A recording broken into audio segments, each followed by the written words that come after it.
Well, here we are. We're on the southeast corner of the structure. It's a brick home. This brick home, the brick has been painted. Okay, so there could have been some repointing, there could have been some repairs. It's kind of hard to tell. I can look here and see that the brick doesn't exactly match. So we have had some repointing here. We have had some repairs. And then we painted the brick so it'd all match. But see, brick, okay, is a low maintenance material. Okay, every once in a while you might have to repoint it, you might have to do a little bit of work on it, but for the most part you just leave it alone.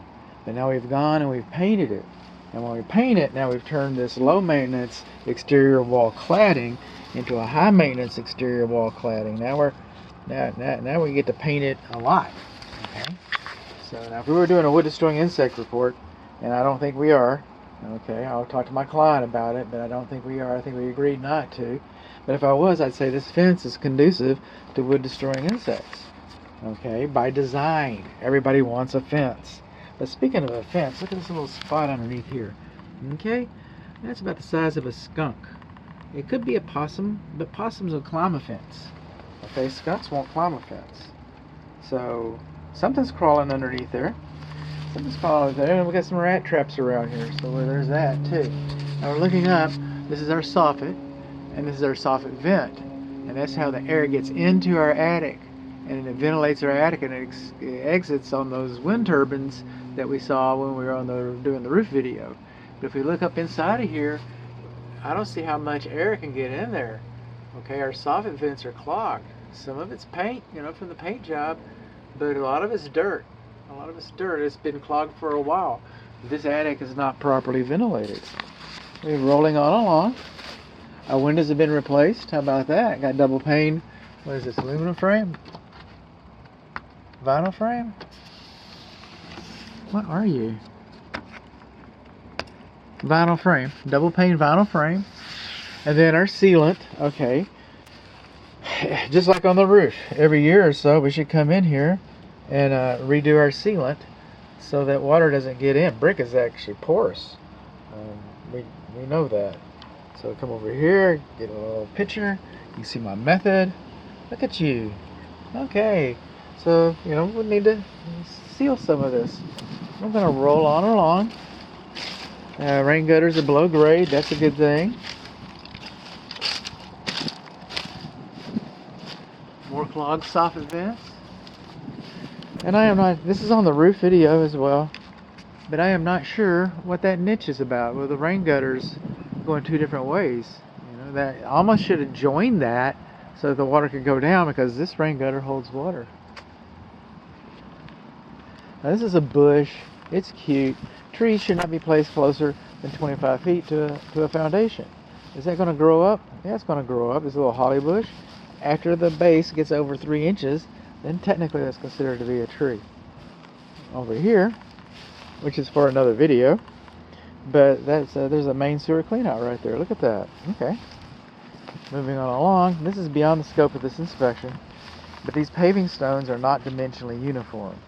So they might be handy, okay, but they're not dimensionally uniform, and somebody's challenged or inebriated or just plain not paying attention, okay. And, it might be a trip hazard. It's a little beyond what I do. Where do termites live? In the ground. Oh. What do they eat? Dead wood. Oh. What's wood mulch? Dead wood on the ground next to your house. That's called a clue. Over here we got a junction box. It's what I call floating. It hasn't been secured. And then this cable right here is for the outside light. But this NM cable right here, it's gray. It's rated for exterior, but I don't know if it's rated to be buried. But yeah, this just was not done in a very professional manner. I'm sorry, it wasn't. Okay, we're gonna roll on around. This won't be on the report. We got ceramic tile on the front porch. It is on the report. I mean, if you consider the video. And but this is very slippery when it gets wet. Our doorbell does not work. Our Ring doorbell it does work, so we've got that. And you probably want to get this sealed so that water doesn't migrate in there and then cause this to pop up. Okay, that should have been regrouted right in there. In fact, I'm going to write that down. My nifty little recorder. Front steps should be regrouted, help prevent moisture infiltration. Home inspector's favorite words. This doorbell does not work. The Ring doorbell does work. This door sticks in its jamb. We got an air gap around the door. What else we got, bud? Oh, we got lots of stuff. Do we? We do. Okay.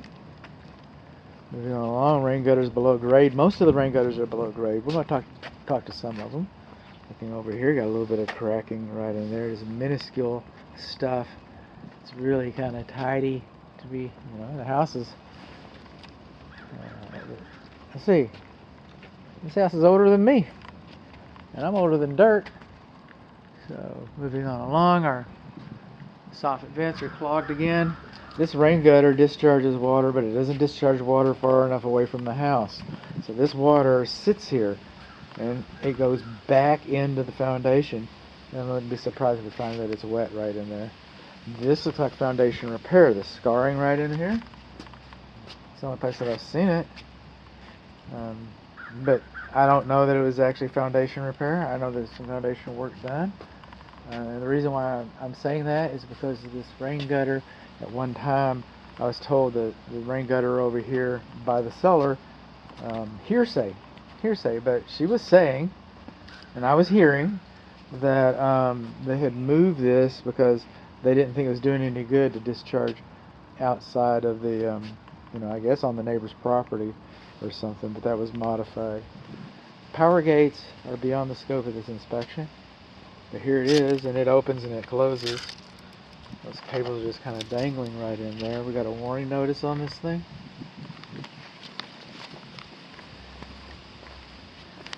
Yep, got a warning notice. How about that? Just shout out to Terry out of Hill Country. He works with LiftMaster a lot. A buddy of mine. He's a good guy. Him and his family. I see him in Tolingua cooking chili a lot. Okay, yeah, I can speak to the back faucet. I'm going to save the front faucet for an upcoming video. The back faucet is insulated. That's a good thing. It's PEX. We do not have a vacuum breaker, and it's supported, unlike the front faucet. We do not have a vacuum breaker. Coming on along over here, this is for the sewer line. This is called a dollar plug because they used to cost $1 back when they were named. Costs more than $1 now. Okay. I'm gonna roll through here. This little yard right here, of course the seller, she was here, and she was, God bless her, man. She was sharing. And the lawn sprinkler system, this is a garden, a natural garden, not like a ornamental garden, or well, it is ornamental, but it's native plants, and it's just kind of a little garden right here. The lawn sprinkler system doesn't go to this. This is our patio deck, and what's going on here with the patio deck is that it goes all the way to the ground. Alright, I can't see any fasteners. I can't see how. There's no ventilation underneath here, and we've got a nice dark stain on this thing. But some of them are coming up. If you built this thing to code and it was perfect, you're going to get about 14 years use out of it. This looks like it's probably done that. But if it was just treehouse construction and it was put up here any kind of way, who cares about code? Then it only lasts about 14 years. It lasts about 14 years either way. Okay. Coming over here, I can see the gas piping is coming into the house. Alright. See all that?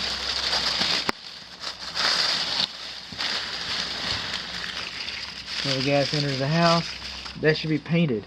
Okay? That should be painted to keep it from rusting like it is. So the exterior brick used to be fine, but today we would have in-use covers. Like if you got your Christmas lights plugged in here, well then it's left open and the rain can get in there. So at one time, you know, in certain locations this is still okay. Let's see, I'm getting in here. Follow Levitron. This does not look like it's water resistant. Okay, so we should have a water resistant receptacle out here. I wonder if the GFCI works on this baby. Now, I was in the kitchen earlier wrapping up some pumpkin bread. The seller offered it to me, and I noticed we have a tankless water heater, and we got like 4 bins coming out here. That's 5, 6.